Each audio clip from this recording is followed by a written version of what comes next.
Hello everyone, my name is Sebastian Gabriel T. Balagon and today I will be reporting about the Jesus and the synagogue. So in introduction, synagogues were importantly in Jewish life during Jesus' time. Jesus regularly participated in synagogue services. He taught, preached, healed, and confronted the religious authorities in the synagogues. So the synagogue in Jesus' time. So in Jesus' days, there were many synagogues in the city of Jerusalem, perhaps as many as 400.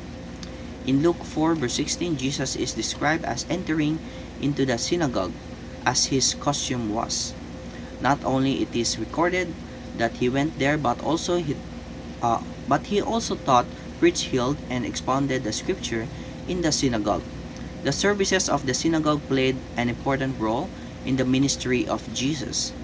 They were the stage for several confrontations between Jesus and the spiritually corrupt Jewish leadership of his day. Matthew 12:9 to 13, Mark 1 verse 21 to 28, and Mark 3 verse 1 to 6. They were the stage for several confrontation between Jesus and the spiritually. Luke 6 verse 1 to 11. On the other hand, Jesus participated in the synagogue services by reading and teaching from the scriptures. So, the structure of synagogue worship. Matthew 13 verse 53 to 56, the synagogue order of service look something like this. So the first is recitation of the Shema. Jewish law requires a greater measure of concentration of the first verse of the Shema than on the rest of the prayer. People commonly close their eyes or cover them with the palm of their hand while reciting it to eliminate every distraction and help them concentrate on the meaning of the words. The first line of the Shema, "Hear, O Israel, the Lord is our God. The Lord is one." So we can look it in Deuteronomy 6 verse 4.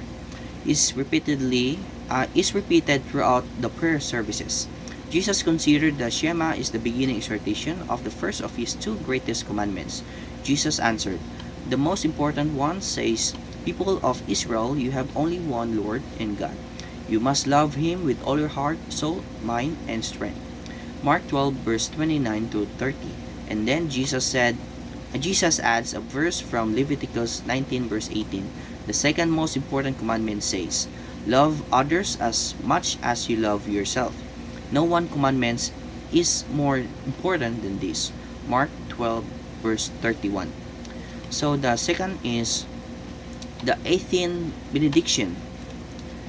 So there was time of prayer in which the 18 benediction were recited.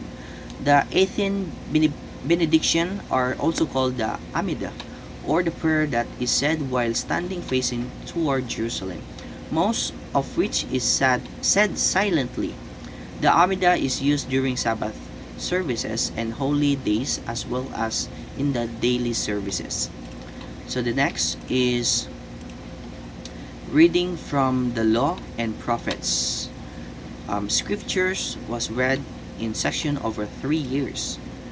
So each was divided into 154 sections so that it was read through in order over 3 years. This interpreter would interpret what was read after every few verses. In Luke 4 verse 16 to 24, Jesus is invited to the reading for the day, which was from Isaiah 61 to verse 1 to 2, combined with Isaiah 58 to 6. So the fourth is sermon teaching, explanation of the scriptures after the reading. So after the reading came to the sermon, either the exposition of the law or a more devotional type talk. The ruler of the synagogue called on Jesus to speak. In Luke 4 verse 21, Jesus said, "This passage of scripture has come true today. As you heard it being read, it was a most amazing statement, and the people of Nazareth were quickly to see the messianic claim involved. Jesus could only mean that the real year of Jubilee had come. that the messianic prophecy of Isaiah had come true today, and that in him they saw the Messiah of prophecy. And finally, the benediction was given, and the congregation answered Amen.